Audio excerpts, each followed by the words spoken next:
Bienvenidos. Esperamos que estéis preparados, porque hoy nos vemos obligados a contaros una de las historias más crueles y trágicas jamás ocurridas. Lo que vais a escuchar a continuación sucedió hace pocos años en Estados Unidos. Había terminado el curso escolar y Harry empezaba el que iba a ser el peor verano de su vida. No por su culpa. Sus calificaciones habían sido las más altas de todo el colegio y sus padres estaban muy orgullosos. Cuando comenzó el año le prometieron que irían de viaje a Disneyland París. Sabían que era su sueño, pero su padre, que tenía un puesto importante en una multinacional, perdió su trabajo debido a la crisis. Por otro lado, todos los ahorros de la familia se fueron en las costosas operaciones que tuvo que recibir su perro para poder sobrevivir. Querían hacerle algún regalo a su hijo por su esfuerzo. Sin embargo, la situación económica se había vuelto tan mala que no podían pagar ni el alquiler. Cada mes tenían que elegir entre comer 3 veces al día o darle al casero parte del dinero que llevaban atrasado. Para su padre, la felicidad de Harry era lo primero, así que le explicó muy por encima el problema esperando que lo entendiese. Y a cambio lo llevaría a su lugar favorito, la tienda del viejo Fred. Era un local de su pueblo conocido incluso en las más grandes ciudades. Fred era un hombre mayor que llevaba toda su vida trabajando en aquel establecimiento, donde estaban las chocolatinas y los caramelos más buenos de todo el país. Le conocían porque solían aparecer en televisión con una gran sonrisa. No había nadie a quien le cayera mal. Es difícil de creer la cantidad de sabores que el anciano creaba en el laboratorio de dentro de la tienda. Tan extraños y deliciosos que aún conociendo los ingredientes hoy en día nadie ha dado con la receta para que queden tan ricos como allí. Pero continuemos con lo sucedido. Aunque estaba a 40 minutos, fueron andando hasta la tienda. Durante todo el camino el pequeño Harry iba dando saltos de alegría. Ir allí era algo tan especial que solo le llevaban en su cumpleaños. Era tanta la popularidad del sitio que la cola para entrar daba la vuelta al vecindario. Tuvieron que esperar más de 1 hora y media para entrar. No fue ningún problema porque como tenían tan buena relación, se pasaron todo el rato hablando y jugando. Una vez allí se quedó con la boca abierta viendo la cantidad de chocolates y dulces nuevos expuestos en la estantería. La alegría se le pasó cuando miró fijamente a su padre, que observaba los precios con ojos tristes. Les preguntó cuántos podría comprar. Su padre agachó la cabeza y respondió que en un principio solo podía costear 2, pero que había ahorrado y al final podía agarrar 10. Su hijo se alegró y comenzó a echar en las cestas las que más le gustaban. A la hora de pagar le dijo a Harry que lo esperase en la salida mientras él esperaba en la cola. El pequeño le hizo caso y se fue, sin entender muy bien por qué. Imaginó que le tendría preparada alguna sorpresa. Pero pasaron 15 minutos y su padre no salía. Además estaba anocheciendo y escuchaba ruidos extraños a su alrededor. Como aún había gente en el parking, se sentía algo protegido. Siguió pasando el tiempo y se acercó la hora de que cerrase el negocio. Entonces decidió entrar a buscar a su padre. Miró por todos lados y recorrió los pasillos de la tienda y no lo encontró. Era como si hubiera desaparecido. Le pudieron los nervios y se echó a llorar mientras buscaba a un guardia de seguridad para pedir ayuda. Pasó por caja y encontró a 2 de ellos hablando. Les preguntó si habían visto a su padre, y ambos se miraron entre ellos, y su expresión se volvió totalmente seria. ¿Te has perdido, chico? Nosotros te llevaremos a casa, no te preocupes. Seguro que tu padre está bien, fue su respuesta. Había algo en el tono de voz que no convenció al pequeño. Estaba seguro de que su padre no había salido, así que tenía que estar en algún sitio de aquel lugar. Salió corriendo decidido a colarse en los almacenes. Cruzó una cortina con un cartel que decía «Solo empleados» y tuvo suerte de que no hubiera nadie. Siguió caminando entre cajas que contenían miles de caramelos y dulces, hasta que se topó con una puerta. Al acercar la oreja para saber si había gente, escuchó gritos de dolor y reconoció al instante que era la voz de su padre. Nervioso, inspiró todo el aire que pudo y con todas sus fuerzas abrió la puerta. Lo primero que vio fue el viejo Fred, que sostenía unas tenazas. Su padre estaba delante, amarrado en una silla con la boca abierta, mientras la sangre le caía por la barbilla. Cruzó una mirada de terror con su hijo. Entonces, el anciano se giró y agarró al niño del cuello. Lo sentó ante una pantalla y reprodujo una grabación de las cámaras de seguridad. En ella se veía a su padre intentando esconder bajo la ropa casi todos los productos antes de llegar a la caja. Fred le dijo con un tono muy siniestro: «¿Sabes? Si comes dulces se te pican los dientes, y si los robas, te los arranco, igual que a tu papá». Y comenzó a reírse. En ese momento entraron los guardias de seguridad en la sala y se quedaron junto a Harry para impedir que se entrometiese en lo que iba a ocurrir. El viejo agarró unas tijeras de podar y se acercó al padre. Le quitó un zapato y un calcetín y le cortó el dedo meñique. A continuación, hizo lo mismo en el otro pie. Se levantó con una sonrisa en la cara y el rostro cubierto de la sangre que le había salpicado. Fue claro en sus siguientes palabras: si alguien se enteraba de lo que había sucedido, irían a buscarlos a su casa y acabarían con toda la familia. Chasqueó los dedos y los guardias desataron al padre. Lo elevaron entre sus brazos y, asegurándose de que no pasaba nadie por la calle y estaba oscuro, lo arrojaron al cemento sin piedad. Harry se vio abandonado a 40 minutos de su casa, sin poder contarle a nadie lo ocurrido. Su padre estaba perdiendo cada vez más sangre, mientras crecía el charco rojo a su alrededor. Tardó solo 5 minutos en perder la conciencia. El pequeño dio vueltas llorando por la calle hasta que pasó un hombre al que le pidió por favor que llamase a una ambulancia. No quiso dar más explicaciones hasta que su padre se levantase en el hospital, y fuese él quien decidiera lo que decir al respecto. Permitidme que me presente. Me llamo Rosa. He estado callada todo este tiempo pensando que me tacharían de loca, pero no aguanto más. Nací en una familia humilde, pero con mucho esfuerzo fui a la universidad y me gradué. Eso me permitió conseguir un buen trabajo. Conocí a mi marido durante la carrera. Desde que empezó nuestra relación decidimos ahorrar para el momento en el que formáramos una familia. Así que pasamos unos cuantos años trabajando y recortando gastos todo lo posible, viviendo sin lujos ni caprichos.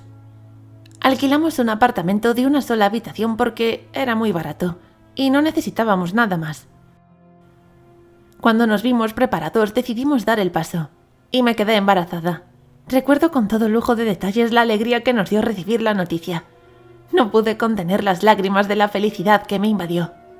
¿Lo imaginaba todo tan perfecto? A los 9 meses nació nuestra hija, a la que nombramos Clara. Como habíamos ganado tanto y gastado tan poco, teníamos en el banco lo suficiente para poder comprar la casa de nuestros sueños. En un vecindario no muy alejado, encontramos una vivienda lo bastante grande. Tenía 3 plantas y contaba con un jardín delantero. Por este último detalle nos cuestionamos también si adoptar un perro, pero iban a ser tantos cambios en tan poco tiempo que decidimos esperar. Volviendo al tema de la casa, la verdad es que era demasiado barata. Se debía a que habría que hacerle unas reformas que no estaban incluidas en el precio. Tras pedir un presupuesto completo nos dimos cuenta de que tampoco costaba tanto. Era un chollo en toda regla. Vivimos un par de meses más en el apartamento mientras los obreros trabajaban. Fue un auténtico infierno. Clara no paraba de llorar. Pasar 24 horas en un espacio tan reducido era realmente molesto. Nuestro nuevo hogar estuvo listo en la fecha acordada. Teníamos muy pocos muebles, por lo que en 2 días habíamos terminado con la mudanza. Ni siquiera contratamos a una empresa, imaginaos. Lo único que faltaba para acabar con toda la faena era limpiar el desván. Tras quitar una gran capa de polvo, vi algo en un rincón. Era una foto. Debían ser los antiguos dueños de la casa. Como la nuestra, su familia tenía 3 miembros, los padres y una niña que era preciosa. Esta última llamó mi atención. Aunque la fotografía estaba en blanco y negro, se distinguían sus ojos claros y su pelo rubio. En serio, era tan bonita que parecía una muñeca. No debía tener más de 10 años y su vestido me encantaba. Pasó el tiempo sorprendentemente rápido. Clara había crecido y ya iba al colegio. La cosa es que vivíamos lejos y mi marido y yo nos turnábamos cada mañana, según nuestro trabajo, para llevarla. Una noche, Clara vino a nuestra cama mientras dormíamos. «He hecho una nueva amiga, pero me ha pedido que no os diga su nombre porque es muy vergonzosa. No podéis verla porque sois mayores. ¿Ah? ¿Y vive aquí desde hace tiempo?» Estábamos tan cansados que no le dimos importancia. Entonces nuestra pequeña se metió entre nosotros y se tapó con la manta. Dijo que no tenía mucho sueño. Cuando iba a quedarme dormida me susurró al oído. «Se llama Amanda». Por la mañana desayunando nos explicó lo de su nueva amiga. Decía que vivía allí antes que nosotros y nos veía a los 3 siendo tan felices que se quiso acercar a ella para hacerse su amiga. Nosotros seguíamos a lo nuestro mientras asentíamos como si le estuviéramos haciendo caso. Clara pasaba las tardes en el jardín. Decía que iba a jugar con Amanda. No teníamos ningún problema con que se entretuviese. Ambos estábamos muy ocupados trabajando. Sin embargo, un día la escuchamos hablar sola en su habitación y eso nos extrañó. Sobre todo a mi marido. Le preocupó tanto que pensaba que nuestra hija se estaba volviendo loca. Yo le tranquilicé recordándole que casi todos los niños tienen amigos imaginarios. Además, sus amigas del colegio vivían bastante lejos. Tenía que divertirse de alguna forma. Pero él no soportaba más escuchar el nombre de Amanda. Así que finalmente adoptamos un perro para que tuviera alguna responsabilidad y madurase. Y funcionó. Desde que llegó dejó de hablarnos de su amiga a la que no podíamos ver. Todo era normal. Hasta que un par de meses después vino llorando a despertarnos. Dijo que la había vuelto a ver y se habían peleado. Al parecer, estaba celosa de que pasara tanto tiempo con su mascota y la dejara de lado. 2 días después la escuché gritar. Subí a su habitación y vi que tenía una herida en el brazo. Dijo que se la había hecho Amanda en otras de sus discusiones. No tenía ningún sentido. Por primera vez le pregunté cómo era físicamente. Me dijo que era rubia, de ojos claros, y que siempre llevaba un vestido. Recordé a la chica de la fotografía del desván. Todavía debía estar por allí, no la había tirado. Cuando la encontré se la enseñé a Clara. Entonces me miró y asintió. Era ella. Le pregunté si estaba segura y reafirmó el gesto. Se lo conté a mi marido y no me creyó. Según él, las dos estábamos volviéndonos locas y hasta que no la viera con sus propios ojos seguiría diciendo que no existía. También dijo que la herida se la habría hecho ella para llamar la atención, porque la habíamos malcriado. Esa misma tarde, ordenando mi habitación, Clara vino y me dijo: «Mamá, Amanda tiene sed». Sin saber qué responder, le dije que bajara a servirle un vaso de agua. Miró a su lado e hizo un gesto de negación. «No, no quiere agua». Le pregunté qué quería entonces. «Hay refrescos, zumos y batidos, cariño. Dale lo que quiera. Es tu amiga». Repitió el gesto de negación. «Dice que tiene sed de sangre». Entonces comencé a escuchar ladridos en el piso de abajo. Tras un breve silencio sonó un grito desgarrador. Bajé corriendo y me encontré a mi marido sosteniendo el cuerpo de nuestro perro entre sus manos, pero solo su cuerpo. La cabeza estaba arrancada y tirada en el suelo. Me miró llorando y me juró que él no había sido. Lo había escuchado ladrar y fue a ver qué ocurría, y presenció cómo de repente se separaba su cráneo. Le conté las palabras de Clara momentos antes. Decidimos que no podíamos seguir en esa casa e hicimos las maletas. Llamé a mi madre para decirle que pasaríamos la noche allí y que se lo explicaría en cuanto llegase. Ya estábamos listos para salir. Solo faltaba que nuestra hija bajase. Y de pronto me llegó un ligero aroma a quemado. El olor se volvió más fuerte y vimos la sombra de las llamas en la escalera. Me costó asimilar lo que estaba pasando. Mi marido reaccionó rápidamente y subió a por Clara. Bajó a los pocos minutos. Él tenía el cuerpo quemado. y la niña estaba inconsciente entre sus brazos. Al dejarla bajo las escaleras se desmayó. Los arrastré a los dos hacia el jardín y llamé a los servicios de emergencia. Ella despertó al poco tiempo, pero a mi marido lo ingresaron por sus graves quemaduras. Estaba en coma y apenas le funcionaban los órganos vitales. El fuego y el humo inhalado le habían chamuscado los pulmones. Finalmente falleció unos días después, tras haber salvado a nuestra hija. La vivienda quedó reducida a cenizas y tras limpiar el terreno solamente rescataron un fragmento de una fotografía. Hola a todos, mi nombre es Ali. Nací en Argentina. De hecho, sigo viviendo allí, pero esto ocurrió en España. Estuve en ese país por temas de estudios. Os explico. En mi instituto existía la opción de irse un año de intercambio. Esto significa que yo me iba a estudiar fuera, a casa de una familia desconocida, y en mi lugar venía su hijo y se quedaba con mis padres. No os imagináis los nervios que tenía. Nunca había salido de mi ciudad. Y ahora iba a cruzar todo un océano. Aquella noche no logré pegar ojo, imaginando el viaje perfecto. Revisé unas cuantas veces las maletas para no olvidarme de nada. Cuando llegué al aeropuerto vi a un hombre y a una mujer acercándose a mí. Vinieron con los brazos abiertos y me dieron un gran abrazo. Después me invitaron a comer unas hamburguesas en un restaurante cercano. Terminamos de almorzar y estuvimos una hora sentados hablando sobre nuestras costumbres, proyectos y sus trabajos. Él era un importante hombre de negocios y ella la jefa de una empresa multinacional. También tratamos el tema de su hijo. Al parecer llegaba a mi casa un mes después de mi llegada a España y esperaba conocerlo allí. Pero me dijeron que estaba de viaje y se había llevado ya las maletas para irse directamente a Argentina. Entendí que era algo lógico, en una familia adinerada, y tuve que advertirles de que el ritmo de vida de la mía quizás se quedaba algo corto para su hijo. Con una gran sonrisa en la cara me respondieron que eso era precisamente lo que buscaban, que aprendiese de gente humilde. Tras esto me llevaron a su hogar.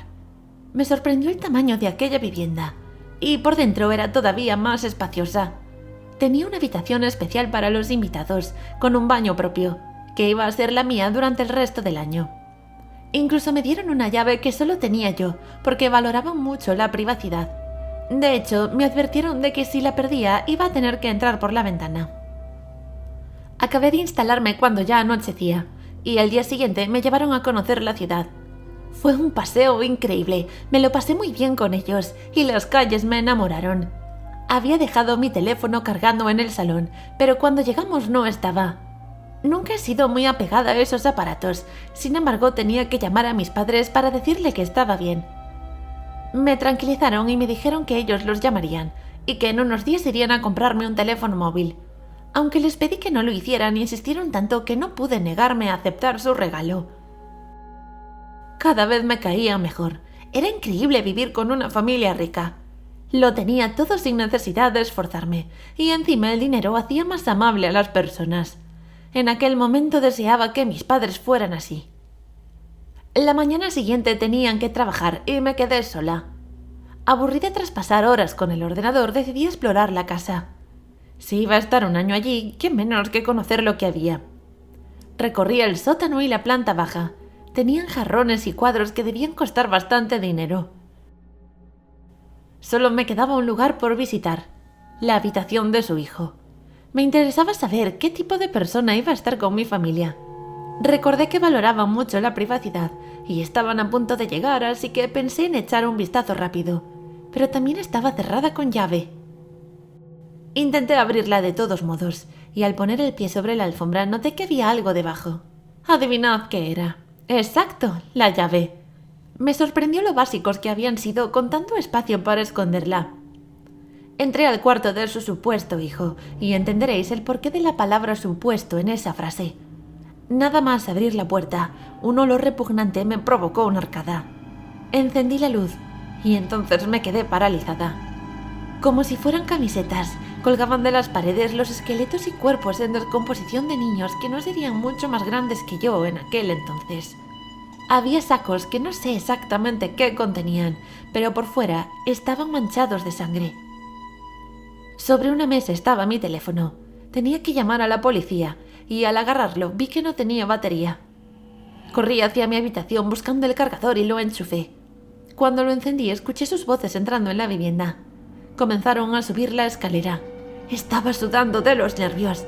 Pensé en disimular y telefonear cuando se fueran, y caí en que no iba a poder ser así. Me había dejado la llave puesta en el cuarto donde estaban los cadáveres. Sabrían que lo había visto todo. Corriendo, cerré con llave y me metí en el baño. Llamé a la policía mientras el teléfono se me resbalaba y me temblaban las manos. Indiqué la dirección y pedí por favor que se dieran prisa, que estaba en peligro. Efectivamente, poco después empezaron a gritar y a golpear en mi cuarto para que abriese, hasta que escuché cómo caía la puerta. Al ver que no estaban, supieron que me encontraba dentro del cuarto de baño y volvieron a intentar lo mismo, mientras yo empujaba del otro lado intentando ganar tiempo. En ese instante sonaron las sirenas en la calle y la pareja salió corriendo. De un momento a otro se disparó un arma. No sabía qué había pasado, ni si estaba a salvo o no, hasta que los agentes vinieron a por mí. El hombre había escapado. La mujer se había escondido con un cuchillo dentro de la casa y uno de los policías tuvo que matarla para salvarse. Aquella noche dormí en un hotel, con vigilancia en la puerta. Me permitieron llamar a mi familia. Ya les había contado lo sucedido y estaban llorando, dando gracias a Dios porque no me había pasado nada. Tomé el vuelo de vuelta a la mañana siguiente a primera hora. Quizás ya es algo que imagináis. La pareja rica no tenía ningún hijo. Eran expertos en falsificar su identidad y documentos importantes. Se dedicaban a secuestrar estudiantes y chicos jóvenes. Mi nombre es Amelia, tengo 16 años y desde siempre me han gustado los gatos, pero nunca he podido tener uno. Hasta que mis padres se mudaron al campo. Aunque fue un cambio importante para mí, aproveché la oportunidad para presionarlos y que por fin me dejasen adoptar un gatito. A los pocos días de mudarnos fuimos al refugio del pueblo. Al llegar me preguntaron por mis preferencias. Yo pensaba que los gatos eran más o menos todos iguales, pero al parecer cada uno tiene una personalidad distinta. Eso me sorprendió y me puso nerviosa a la vez. ¿Y si el que elegía no se adaptaba a mí? Pero los voluntarios del lugar me tranquilizaron, asegurándome que todos podían ser educados con cariño y paciencia. Me hicieron un tour por las instalaciones para conocer a los meninos, que esperaban en sus jaulas a ser adoptados.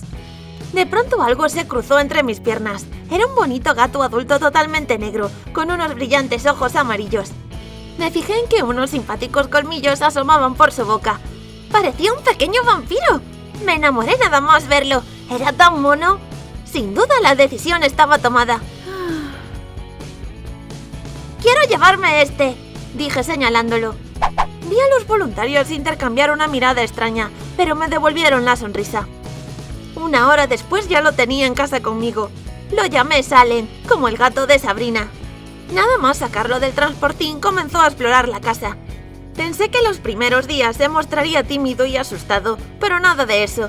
Actuaba como si hubiese vivido allí toda la vida. Yo estaba encantada, pero no sabía que a partir de entonces comenzarían a suceder cosas extrañas.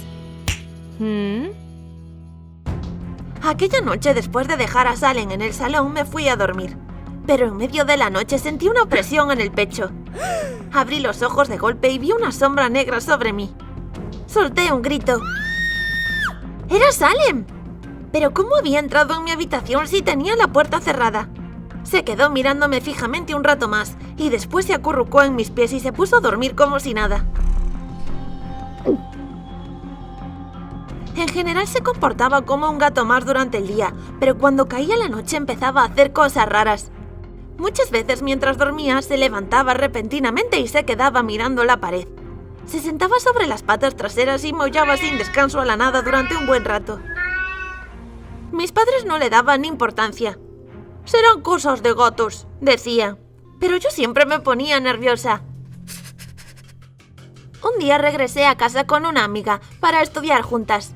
Un rato después, Salem cruzó el salón con un ave muerta en la boca. Subió a la mesa y depositó el cadáver encima de los apuntes, manchándolo todo de sangre, dejándonos horrorizadas. Aquel día durante la cena les conté a mis padres lo sucedido, pero no se sorprendieron. De hecho, mi madre contó que hacía unos días se habían encontrado un ratón muerto en la bañera. Y mi padre confesó que muchas veces se asustaba al entrar en el coche, porque lo encontraba acostado en el asiento, sin saber cómo había entrado. No podía seguir dejándolo pasar. No me malinterpretéis, yo quería mucho a mi gato, pero estaba haciéndonos pasar por situaciones muy incómodas. Por eso un día regresé al refugio para preguntarle si todo aquello era normal. En cuanto llegué, los voluntarios me reconocieron y rápidamente cambiaron su expresión. De nuevo esa mueca extraña. Les conté todo y cuando terminé me invitaron a sentarme. Me contaron que Salem había aparecido un año atrás en el refugio. Tenía buen aspecto y se comportaba bien, y pronto lo adoptó una joven pareja. Pero regresaron a las pocas semanas alterados, pidiéndoles que por favor lo aceptasen de nuevo. Y esa misma escena se había repetido en varias ocasiones. Los voluntarios dijeron que ellos mismos habían vivido cosas extrañas con Salem. Si lo encerraban en su jaula aparecía vagando a los pocos minutos, y cuando se paseaba entre los demás animales se hacía el silencio. A veces desaparecían cosas de la oficina, o peor, se rompían de forma inexplicable. Me confesaron que tenían la esperanza de que por fin alguien se lo quedara y que no volviera a repetirse la misma historia. Después de oír todo aquello me quedé aún más asustada. Ahora tenía la certeza de que mi gato era un ser sobrenatural, que no eran imaginaciones mías. Y tenía que elegir si abandonar a mi mascota o convivir con una pequeña criatura del diablo. ¿Qué se supone que debería hacer? John y Candice estaban profundamente enamorados desde la adolescencia. Cuando eran jóvenes, se repetían constantemente lo mucho que se necesitaban y las ganas que tenían de crecer y formar una familia. Unos años después, tras acabar sus estudios y encontrar ambos un trabajo, se fueron a vivir juntos. Sabían desde hacía tiempo cuál era la casa de sus sueños, y aunque su coste era bastante elevado, se podían permitir comprarla gracias a sus salarios. En tan solo unos meses decidieron tener un hijo. El mismo día que el médico les dijo que iba a ser una niña, se fueron de compras y gastaron lo que quedaba de sus ahorros en decorar una de las habitaciones. Llegaron a casa tarde y muy cansados, por lo que cenaron y se durmieron. Unas horas después, Candice se levantó sudando, presa del pánico. Había tenido una pesadilla en la que se imaginaba su propia muerte el día del parto. John la abrazó, intentando consolarla, pero la sensación había sido tan real que el miedo no se le iba del cuerpo, por lo que tuvo que ir al psicólogo para solucionarlo. Tras unas pocas sesiones, se sacó aquellos pensamientos de la cabeza y su felicidad regresó. Sin embargo, durante las últimas semanas de embarazo, Candice se enfermó. Se sentía cada vez más débil y, por muchas pruebas que le hicieron en el hospital, no lograron diagnosticar qué le ocurría. Con el paso del tiempo, acabó siendo hospitalizada. John pasaba las noches después de salir de trabajar sentado junto a ella. Fue testigo de cómo su situación empeoraba. Las pocas veces que ella hablaba, decía que no quería morirse sin ver cómo su hija crecía. Cuando parecía que mejoraba, entró en un profundo coma. Tardó 2 meses en despertar y quedaba muy poco para el parto. Tenía a los enfermeros encima las 24 horas, por si recaía, a pesar de que estaba recuperando su vitalidad. Y de pronto, un día sintió un dolor muy fuerte en el vientre. Iba a dar a luz. No tenía fuerzas ni para gritar del dolor. Pero finalmente se escuchó en la habitación el llanto del bebé. Su hija había nacido perfectamente sana. John, que estaba sujetando la mano de Candice firmemente, notó cómo en ese instante ella perdía las fuerzas. No había lugar a dudas, estaba muerta. Rápidamente, los enfermeros se llevaron a la cría y lo dejaron a solas para que se despidiera. La niña era preciosa. Tenía los ojos azules de su madre y, a diferencia de los demás recién nacidos, destacaba por su tranquilidad. Estaba siempre sonriendo y cada persona que se le acercaba sentía la necesidad de agarrarle los mofletes. Sin embargo, para John, verla era un tormento. La mirada del bebé le recordaba a Candice y lo mucho que la echaba de menos. No podía evitar pensar en que si no hubiera seguido con el embarazo, su mujer quizás se habría recuperado. Se obsesionó tanto con esta idea que comenzó a brotar un sentimiento de odio en su interior. Pero era su hija, y él era consciente de que a su vez era lo poco que le quedaba de su mujer. Con su cabeza dando 1000 vueltas, solo bastaron unos días para que llegara al borde de la locura. Decidió que Candice iba a ver crecer a la pequeña, de un modo u otro. Por ello, esperó a la noche, se equipó con una máscara y una pala y fue al cementerio. Allí se arrodilló ante la tumba de su amada y, tras pedir perdón a Dios, comenzó a excavar. Tras un buen rato, la pala chocó contra algo duro, la tapa del ataúd. Terminó de quitar la tierra de los alrededores y la destapó. Allí estaba el cuerpo de Candice, todavía sin descomponer. Se quedó en shock con la visión del cadáver. Estaba completamente pálida, aunque tan bella como la recordaba. Al recuperar el control, recordó lo que iba a hacer. Abrió el pecho de la difunta y extrajo su corazón. Cerró el ataúd con lágrimas en los ojos y volvió a cubrirlo de tierra. Después, con el órgano en una bolsa, corrió hacia el coche y regresó a casa. Allí en la cocina, agarró un cuchillo y abrió uno de los peluches que habían comprado para el nacimiento de la pequeña. Introdujo el corazón en él y cosió el adorable osito para que no se saliera de su interior. Subió a la habitación de su hija, que estaba dormida, y lo colocó junto a su lado, en la cuna. En ese momento, ella se despertó. Su reacción fue agarrar el peluche y abrazarlo. Volvió a dormirse a los pocos segundos. Cuando John iba a irse, comenzó a escuchar unos ruidos muy extraños. Parecían golpes que cada vez sonaban más fuerte. Al agudizar el oído e intentar descubrir de dónde provenían, se dio cuenta de que salían de dentro del oso. Pensó que era cosa del cansancio, por lo que se fue cerrando la puerta con cuidado para no despertar a la pequeña. Mientras se alejaba, reconoció una voz que se le hacía familiar. Era la de Candice, entonando una nana. Se giró rápidamente y volvió a entrar en la habitación. Lo que vio le dejó aterrado. Su hija estaba entre los brazos de un ser cuyo cuerpo tenía la forma de una mujer, pero estaba hecho de lo que aparentemente eran venas. Reconoció la silueta de Candice y se acercó poco a poco. Por mucho que él le hablaba, ella parecía no escucharle. Cuando estaba próximo a ella, el monstruo emitió un grito con tanta fuerza que tuvo que salir de la habitación corriendo. Entonces, la puerta se cerró de golpe, y John escuchó un sonido metálico que indicaba que alguien había bloqueado la cerradura desde dentro. Aunque golpeó la puerta con todas sus fuerzas intentando tirarla abajo, tuvo que rendirse al ver que no cedía. Volvió a escuchar la dulce voz de Candice entonando una nana dentro de la habitación.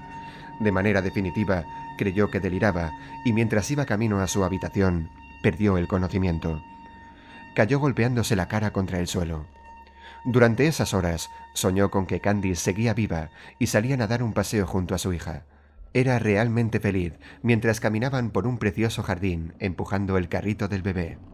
Pero de un momento a otro, este empezaba a llorar más y más fuerte, hasta que su mujer, enfadada, lo asesinaba cruelmente arrancándole el corazón con la mano.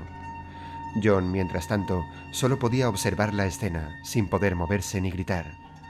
Se despertó de aquella pesadilla cuando notó un líquido caliente en su rostro. Abrió los ojos, se levantó y vio que era rojo. El rastro provenía de la habitación de la pequeña. Aquel líquido salía de debajo de la puerta, formando un pequeño río.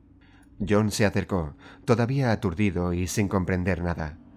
Tiró de la manija y la puerta se abrió fácilmente. Al encender la luz, volvió a encontrarse con aquel ser que sostenía en brazos al bebé. Se quedó petrificado, mirando fijamente a aquel monstruo que parecía ser Candice. Aunque intentó avanzar, había perdido el control de su cuerpo. Unos segundos después, la luz comenzó a encenderse y apagarse. John no podía ver nada, y de repente volvió a escuchar la voz de Candice cantar la misma nana. Cuando terminó la canción, volvía a sentirse mareado. Salió del shock gracias a los llantos desgarradores de su hija. Recuperó las fuerzas y corrió hacia la cuna. Al asomarse, encontró al osito destrozado.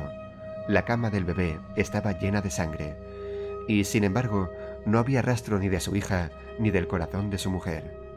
Siguiendo su instinto, agarró el coche y condujo hasta el cementerio. Llegó a la tumba de su amada, y se sorprendió al hallar que alguien había excavado de nuevo la tierra, dejando el ataúd a la vista. Temiéndose lo peor, quitó la tapa de madera y descubrió el cuerpo de Candice abrazando el cadáver de su hija.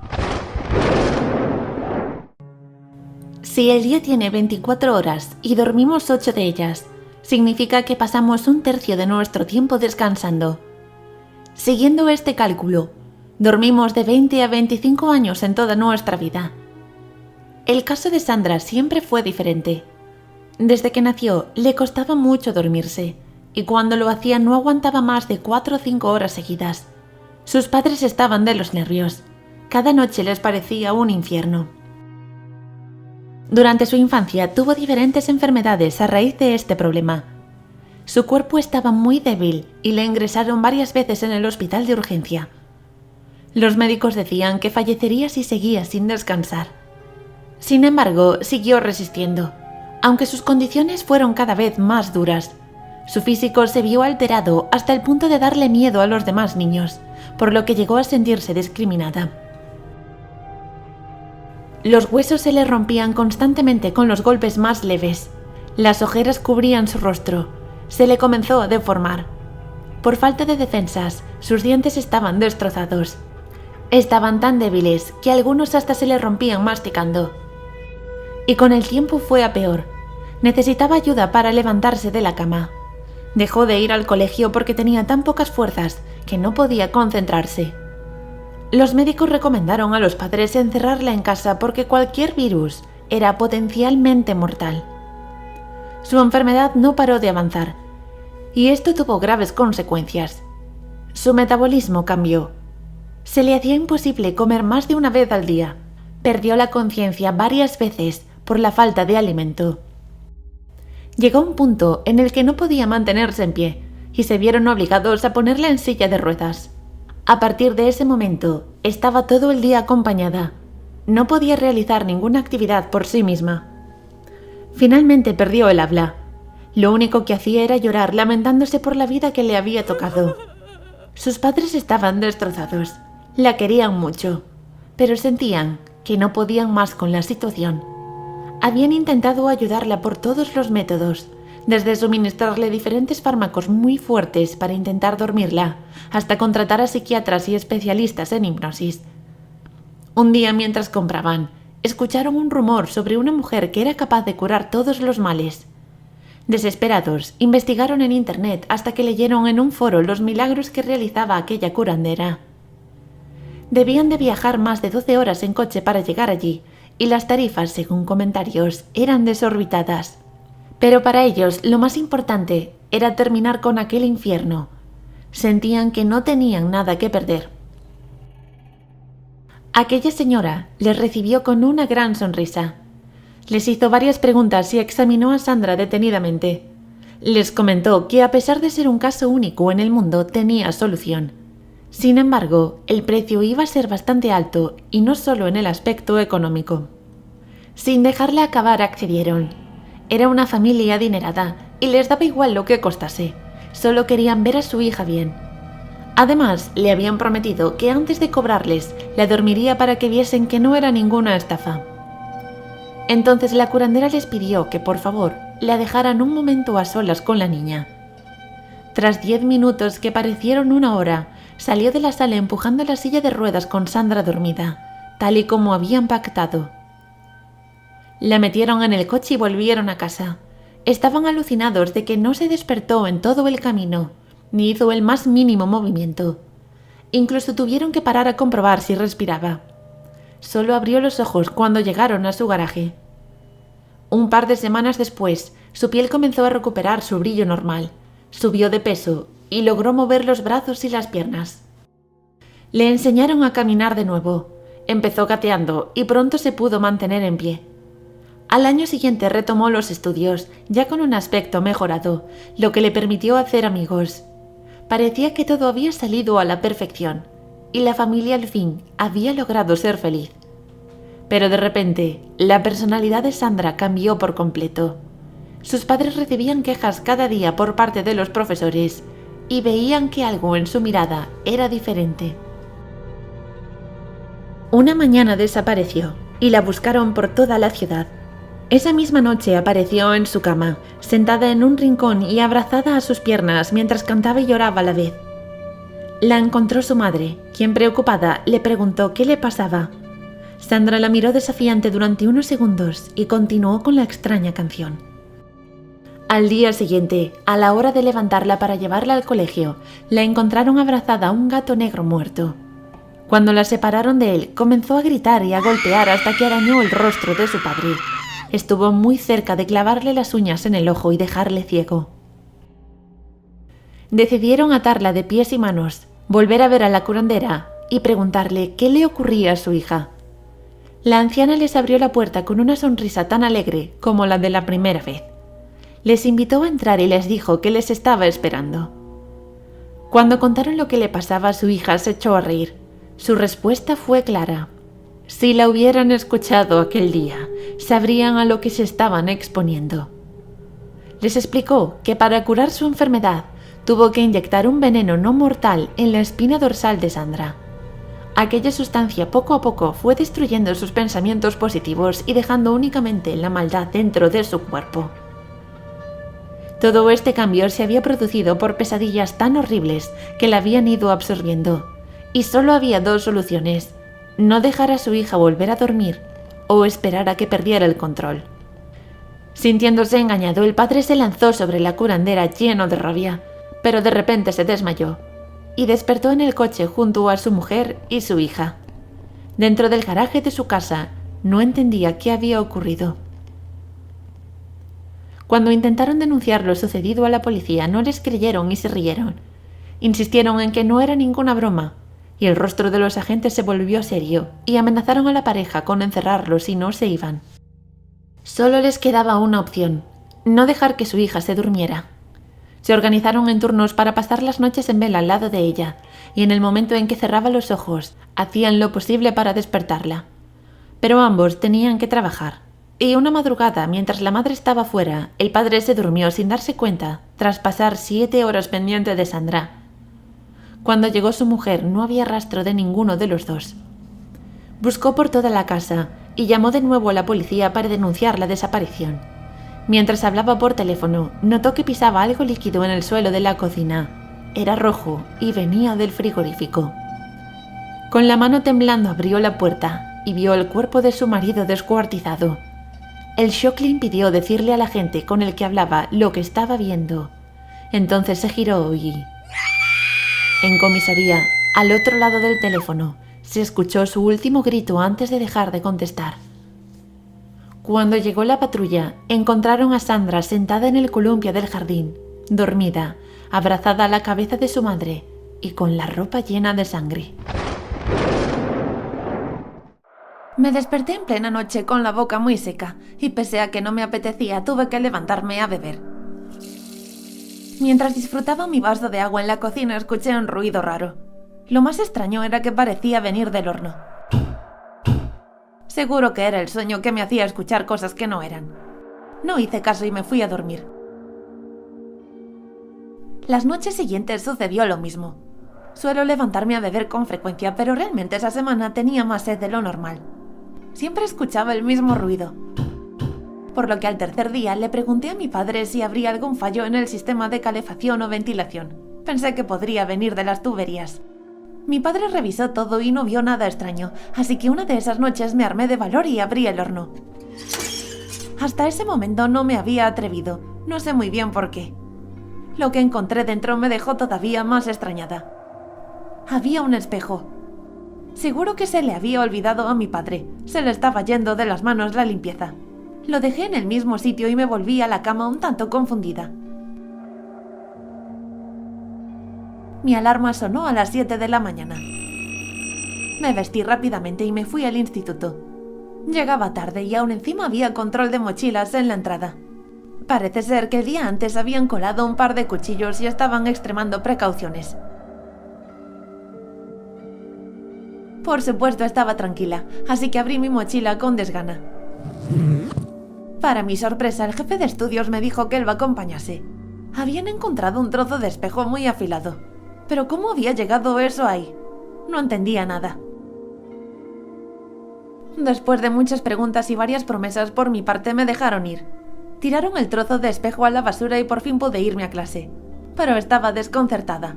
La noche anterior, cuando guardé mis libros, eso no estaba ahí. Por la tarde, cuando llegué a casa, subí corriendo a mi cuarto. Abrí la mochila para revisar bien todo y no podía ser. Ahí estaba el maldito cristal otra vez. Eso parecía brujería. Me puse muy nerviosa. Empecé a asustarme mucho y decidí pensar en alguien a quien pedir ayuda. Mi madre estaba totalmente descartada. Conociéndola se reiría en mi cara. Así que después de pensarlo mucho llamé a mi prima mayor. Ella sabría qué hacer en esta situación. Controlaba mucho sobre el mundo paranormal. Efectivamente, tan pronto como empecé a hablar se interesó muchísimo por el tema. Me recomendó mirar el espejo cuando hubiese poca luz. No entendía muy bien por qué debía hacerlo, pero estaba desesperada por encontrar respuestas, así que acepté. Además, ella me acompañaría. A medianoche cogimos el espejo y miramos fijamente. Lo que vino luego es difícil de creer, pero os juro que pasó tal cual. Era una niña pequeña con un peluche totalmente quemado en brazos. Nos quedamos aterrorizados cuando nos dimos cuenta de que podíamos interactuar con ella. Nos contó que se llamaba Catherine y que había vivido en nuestra misma casa hace más de 70 años. La acompañaba ese extraño muñeco calcinado, Sam, así que no pudimos evitar preguntarle, aunque con mucho temor. La pequeña empezó a relatar la historia más terrorífica que he oído nunca. Sus padres no dejaban de discutir noche tras noche. Los gritos se hacían tan insoportables que Casey se acurrucaba junto a su peluche para calmarse. Él le prometía que todo iba a estar bien, que la protegería. Hacía ya un par de años que mantenían conversaciones con fluidez. El muñeco era como su hermano y la apoyaba en todo. Por eso decidieron que Sam se escondería en el horno para ver qué pasaba realmente entre sus padres. El muñeco cabía perfectamente y pasaba desapercibido. Llevaba consigo un espejo para ver incluso de espaldas. Allí presenció cosas que ambos preferían no haber conocido. Cuando ya la discusión entre sus padres parecía haberse calmado, un olor a quemado empezó a inundar toda la estancia. Pronto supe por qué. El horno había empezado a arder sin motivo aparente. El fuego se propagó por toda la casa. Todos salvo la pequeña murieron. La historia nos dejó heladas. ¿Por qué me perseguía ahora a mí? ¿Estaba advirtiéndome de algo? Vicky y Caín se conocieron de pequeños, en la escuela. Estaban en la misma clase. Ella venía de una familia pobre que perdió su casa, y él era hijo de un banquero, el mismo que ordenó su desahucio. Ellos no lo sabían, y se enamoraron siendo muy jóvenes. Al finalizar el instituto, hicieron pública su relación. Pero sus familias no lo aceptaron e hicieron lo posible para separarlos. Hartos de esta situación, planearon escaparse. Estuvieron un tiempo ahorrando hasta llegar a la mayoría de edad. Entonces, una noche, prepararon las maletas y se fueron. Caminaron hasta que amaneció, buscando un lugar donde hospedarse. Con el dinero que tenían, les daba solo para pagar 2 meses de alquiler en una habitación muy pequeña. Ni siquiera había cuarto de baño propio, era compartido entre los demás inquilinos. Por mucho que preguntaron en los negocios de la zona, ninguno consiguió trabajo. Buscaban empleo desde que salía el sol hasta que se ponía, pero los dueños de los establecimientos se negaban a contratar a personas tan jóvenes y sin experiencia. Les faltaba solo una semana para que los echasen de su residencia, y debían conseguir dinero sí o sí. Se vieron necesitados, y no podían volver a casa de sus padres. Los castigarían, y su relación acabaría. La desesperación hizo que tomasen una decisión que les hacía sentirse fatal. Comenzaron a colarse en fiestas para robar. Ella hablaba con otros hombres mientras él les quitaba la cartera y sacaba el dinero. En algunas ocasiones también robaban móviles con el fin de venderlos. Sin embargo, pronto los cazaron infraganti, y aunque no los denunciaron, se corrió la voz y no los dejaron entrar en ningún lugar más. Habían robado lo justo para pagar otro mes de alquiler. No les daba para afrontar los gastos y pasaron 3 días sin comer. Entonces decidieron que debían volver a robar, y si no podían en fiestas, tendría que ser a personas que anduvieran solas por calles oscuras. Una noche, mientras volvían caminando y estaban cerca de su pequeña habitación, vieron una casa que parecía muy lujosa. Nunca se habían fijado en ella, así que espiaron por la ventana. Durante días estuvieron controlando quién entraba y salía de la casa para elegir el mejor momento. Llegaron a la conclusión de que el dueño era un anciano viudo. Una vez tuvieron esta información, trazaron un plan para entrar. Sabían que había cámaras grabando, así que ocultaron sus rostros con pasamontañas. En el momento en el que vieron salir al dueño, entraron rompiendo una de las ventanas del piso inferior. Abrieron los sacos rápidamente y comenzaron a llenarlos. Subieron a las habitaciones y encontraron un joyero lleno de collares y piedras preciosas, junto a una foto de una señora mayor que supusieron que había fallecido. De repente, escucharon unas llaves que anunciaban el regreso del anciano. Se escondieron en el armario mientras el dueño subía las escaleras. Cuando entró, se dio cuenta de que el joyero estaba abierto y las joyas habían desaparecido. Caín hizo un movimiento y las perchas sonaron. Entonces el viejo agarró su bastón y se acercó al armario. Lo abrió y descubrió a la pareja junto a los sacos. Los jóvenes salieron de forma pacífica, pero el anciano les amenazó con llamar a la policía y Vicky agarró una botella de cristal y lo golpeó en la cabeza. El hombre cayó al suelo y se formó un charco de sangre. No podían creer lo que habían hecho. Estaba muerto. Las cámaras habían grabado su entrada y sabían que un asesinato no era un simple robo, por lo que debían de huir. Salieron comentando lo mismo. No tenían remordimientos de haber matado a ese hombre. Les fue fácil sacar un buen dinero a cambio de los objetos y se compraron un coche que utilizaron para irse lejos con los ahorros. No tenían un rumbo fijo, así que condujeron hasta llegar a la capital. Alquilaron otra casa, esta vez en mejores condiciones. Vivieron 2 meses con todo tipo de lujos, sin preocuparse de cuánto presupuesto les quedaba. Sin embargo, la vivienda era cara y entre sus gastos y la comida, volvieron a tener problemas económicos. Así que planearon su siguiente objetivo, la casa del joyero más conocido de la ciudad. Corrían rumores de que guardaba la mercancía más valiosa en su sótano, protegido bajo llave. Aprovecharon que pronto habría una noche de tormenta. Entrarían tapados y se llevarían objetos valorados en una verdadera fortuna. Les daba igual si el dueño los pillaba. Lo matarían si hacía falta. Tenían pensado retirarse después de aquel golpe e irse a un país exótico, donde nadie les encontraría. Llegó el día de cometer el robo. Esperaron a que anocheciera y empezase a llover. Cuando vieron que las luces de los dormitorios se apagaban, forzaron la puerta y entraron.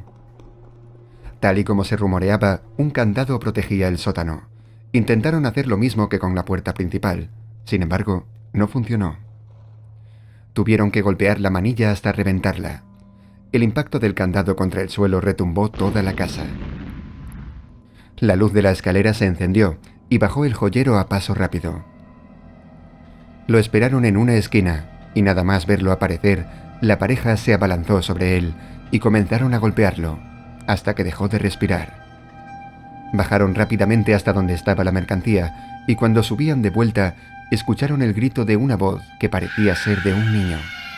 El pequeño, que no tendría más de 5 años, estaba arrodillado, llorando ante el cuerpo inerte de su padre. Pensaron que era inhumano dejar allí el cadáver, así que lo agarraron y lo metieron en el maletero rápidamente para darse a la fuga. Lo arrojarían en un bosque, alejado de la población. Poco después de iniciar su marcha, vieron un coche de policía tras ellos. Tenían la ropa cubierta de sangre y sabían que si los paraban, los descubrirían y encerrarían por el crimen tan atroz que acababan de cometer. Por lo que aceleraron para llegar al bosque lo antes posible y perderlos de vista. Apenas se veía nada por la lluvia, que se había vuelto más fuerte. Los agentes los perseguían de cerca y ahora eran 2 coches en vez de 1. En una curva muy cerrada, las ruedas resbalaron y cayeron por la ladera de la montaña. Desde arriba se vio una ola de fuego que incendió varios árboles, que pronto apagó la tormenta. No tardaron en llegar los servicios de emergencia, que encontraron el vehículo totalmente destrozado. Sin embargo, no estaban ni los cuerpos de Vicky y Caín ni las joyas. Solo encontraron el cadáver carbonizado en el maletero. Nadie logra explicar lo que sucedió. Era imposible que hubieran sobrevivido a la caída. ¿Habéis oído hablar de la leyenda del chupacabras? Yo crecí en una zona rural de Puerto Rico, donde es una criatura muy temida. Cada vez que aparecía algún animal muerto, mis padres nos obligaban a encerrarnos en casa. De hecho, alguna anciana del pueblo aseguró haberlo visto. De pequeña a menudo tenía terribles pesadillas en las que ese maldito monstruo se llevaba a Once, mi perrita. Mis padres la metían en casa todas las noches para asegurarse de que estuviese a salvo, pero se escapaba muchas veces y era horrible. Con el paso del tiempo, y aunque no dudaba de la existencia del chupacabras, quería verlo con mis propios ojos. Por eso me puse a investigar y hablé con muchísima gente. Algunos decían haberlo visto, otros simplemente contaban cómo habían encontrado a sus animales, desangrados y con 2 agujeros en el cuello. La zona vivía de la agricultura y el pastoreo, por lo que cada ataque suponía un palo muy grande para los vecinos. Con 20 años y cansada de escuchar tantas historias y no llegar a ninguna conclusión, decidí hacer algo. Pasaría unas noches al aire libre en una zona donde solían ver a esa extraña criatura. Me preparé a conciencia. Estaba lista para sobrevivir en el bosque. Le dije a mis padres que me iría a la ciudad unos días, y con ayuda de una amiga lo organicé todo. La verdad no tenía ningún miedo, por lo que contaban ese bicho solo atacaba a los animales. Me instalé en un claro en medio del bosque, a 2 kilómetros de la última casa del pueblo. Coloqué mi tienda de campaña y puse una serie de trampas a mi alrededor. Incluso conseguí un cebo, una cabra que protegí con alambres de pico. Con todo listo me despedí de mi amiga y me dispuse a empezar mi aventura. Mientras me alejaba de ella me di cuenta de que aquello era una tremenda locura. La primera noche fue reveladora. Cuando salí de la tienda al amanecer vi un montón de pisadas alrededor. No era capaz de reconocerlas. Tenían que ser del chupacabras. Además, la cabra estaba muy nerviosa y en el alambre habría marcas de sangre. Algún animal había intentado llevársela. ¡Qué emoción! Estaba muy cerca de verlo con mis propios ojos. Decidí no dormir esa noche. Me quedé haciendo guardia para poder estar cerca cuando se acercara. Y así fue. En torno a las 2 de la mañana, unos ruidos cercanos me alertaron de la presencia de algún animal. Los segundos pasaban como horas, y en ese momento sí tenía miedo. Mucho miedo. Sostenía en mis manos una hacha que había robado de casa por si las cosas se complicaban, pero sabía que poco podía hacer. 5 minutos después vi una sombra que se acercaba en la oscuridad, y a su lado justo otra, y así hasta 4. Pero ¿cómo iban a aparecer 4 chupacabras juntos? Estaba aterrorizada y no podía pedir auxilio a nadie. Pronto las sombras se iban acercando más y más. Y entonces los vi. Eran coyotes. Estaban furiosos y gruñían hacia mí. No tenía escapatoria. Nada me iba a salvar de morir devorada por aquellos animales. Y la cabra estaba igual que yo. No paraba de moverse y emitir extraños ruidos. Comencé a gritar pidiendo auxilio. Pero pronto mis cuerdas vocales ya no respondieron y me limité a llorar suplicándole a Dios que me ayudara. Uno de los coyotes había caído en la trampa, pero otro se estaba acercando mucho y ya nada lo podía parar. Supe que era el final. Pero afortunadamente el guardia que vigilaba por las noches las granjas próximas habían escuchado los gritos y vino a socorrerme. Lanzó 2 tiros al aire y los coyotes se esfumaron. Nunca podré agradecer la suerte que tuve ese día. Estuve a punto de morir y encima nunca pude ver al chupacabras. Buenas. Antes que nada, creo que debería presentarme. Me llamo Sabrina y nací en México. Os quería contar lo que me ocurrió cuando era pequeña. Son hechos que, hoy en día, siguen sin tener explicación. Mi madre falleció cuando yo nací. Esto hizo que me criara con mi padre. Él lo pasó muy mal, pero hizo todo lo posible para que no me faltara de nada. Y sinceramente, no puedo quejarme. Como él muchas veces trabajaba, tenía que quedarme con mi abuelita, que ya estaba bastante mayor. Cuando eso ocurría no podía bajar al parque a jugar, así que aprendí a estar en casa sin otros niños y pasármelo bien igualmente. Entonces me compraron una muñeca y me aconsejaron ponerle el nombre de mi mamá, Brisa. Así sentiría que la tenía más cerca. Al principio la detestaba, porque en el colegio todos hablaban de sus madres y yo no comprendía que la mía no me había abandonado y no era culpable de haberse ido. Pero con el tiempo le empecé a agarrar cariño. Pasaba las tardes junto a ella. Tomábamos el té con otros peluches y le contaba mis inquietudes. En algún momento llegué a sentir que me escuchaba. Una tarde en casa de mi abuela, estaba tumbada en la cama junto a ella, cuando la vi mover los labios. Me levanté rápidamente y corrí a contárselo, pero obviamente no me creyó. Dijo que seguramente me había quedado dormida y lo había soñado. Sin embargo, esa misma noche, que también dormía allí porque mi padre trabajaba, ocurrió algo muy extraño. Me acosté abrazada a la muñeca como siempre, mientras mi abuelita me arropaba y me daba un beso en la frente. Entonces cerré los ojos y comencé a marearme. No podía abrir los párpados, os lo prometo. Lo intenté con todas mis fuerzas. Ni siquiera tenía la capacidad de abrir la boca para pedir ayuda. Sentía que me iba a morir. De un momento a otro, aparecí en lo que creí que era un lago. Al principio estaba bastante desorientada. Era de noche y me costaba ver, hasta que me acostumbré a la oscuridad. Seguí un camino que no me daba muy buena espina. Al menos había antorchas, cuya luz iluminaba unos árboles con los colores muy apagados y las hojas sin vida. Debajo de estos había figuras que no lograba distinguir, que parecían bultos y no quería saber qué eran. De repente vi algo que me dejó congelada. Una muñeca ensartada en un palo. Tenía lágrimas de sangre cayendo por su rostro. Asustada salí corriendo sin saber hacia dónde me dirigía y me topé con un cartel que decía «La isla de las muñecas». Me eché a llorar totalmente horrorizada. ¿Qué hacía en aquel lugar? ¿Era una pesadilla?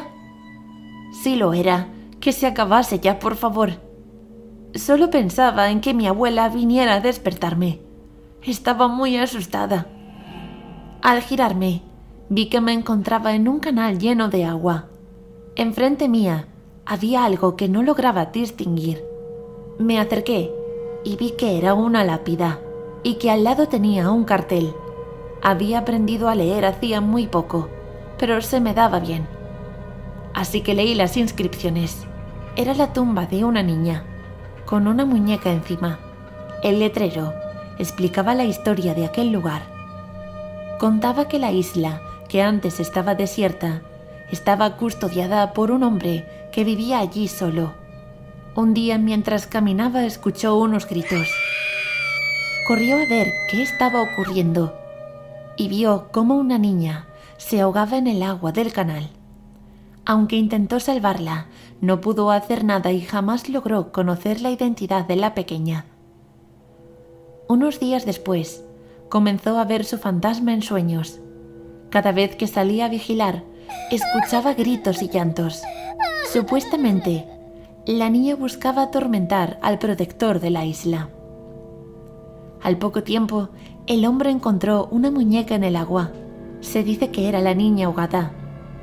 Ante el miedo del fantasma y atormentado por no haber logrado salvarla, decidió proteger su casa llenándola de muñecas, de todos los tipos y tamaños. Pero la cosa fue a peor. Continuaron apareciendo muñecas flotando y decidió colgarlas. Finalmente, la isla acabó llena de ellas, más de 1500. Cuando estaba terminando de leer, me sorprendió un ruido a mis espaldas. Solo en ese momento me fijé que había muñecas en cada lugar al que miraba. A algunas le faltaban extremidades y todas tenían un aspecto terrorífico. Entonces escuché un llanto que parecía ser de otra niña. Recordé lo que acababa de leer y me asusté pensando que podía ser el fantasma. Pero ¿y si otra niña perdida necesitaba mi ayuda? Respiré profundamente para calmarme y seguí el sonido. Debía de estar cerca. Reconocí a Brisa apoyada bajo un árbol. Me alegré mucho, así que fui a darle un abrazo. Me sentía realmente protegida. Sin embargo, mientras me acercaba divisé su rostro. Estaba negro, como si se hubiera podrido, y uno de sus ojos colgaba de la cuenca. Entonces su llanto se transformó en una risa que me puso los vellos de punta. ¿Brisa?, pregunté. Noté que algo se movía a mis espaldas. Cuando me giré, vi que me habían rodeado las muñecas. Se acercaban a mí a paso lento, y no tenía escapatoria. No pude contener un grito de terror mientras sentía que mi cuerpo se caía al suelo y los ojos se me cerraban. Noté cómo iba perdiendo la conciencia. Me despertaron las sirenas de la policía y las luces de sus coches. Recuerdo tener a uno de ellos apuntándome a la cara con la linterna. No sabía dónde estaba. Intentaba hablar y mis labios no se abrían. Tenía mucho frío y estaba tiritando. Se me cerraron los ojos otra vez y los abrí cuando sentí el perfume y el calor del abrazo de mi abuelita. Llevaban toda la noche buscándome. Me encontraron a varios kilómetros de su casa, en unas escaleras en medio de la calle, con el rostro pálido. Me llevaron al hospital y desperté al día siguiente con mi padre al lado. Nadie podía explicarse lo que había sucedido. La puerta estaba cerrada con llave y no hice ningún tipo de ruido, ni nadie me vio salir. Recordé el sueño tan extraño que había tenido y busqué a Brisa por todos lados. No la encontré. Os sorprenderá saber que ahora soy mayor. Descubrí que la isla de las muñecas sí que existe realmente. Entré en internet para aprender más sobre ella, y su historia era la misma que había leído en la pesadilla. También las fotos eran de los lugares en los que estuve. Le conté todo lo que sucedió aquella noche a mi pareja. Agarré valentía y fuimos a visitarla. Allí me quedé helada al ver que Brice estaba justo en el lugar donde yo lo recordaba, y seguía con la cabeza podrida y el ojo fuera. Aquella pesadilla fue real. No olvides suscribirte y darle a like si te ha gustado. Y también puedes seguirnos en nuestras redes sociales, Facebook, Twitter e Instagram. ¡Hasta el próximo vídeo!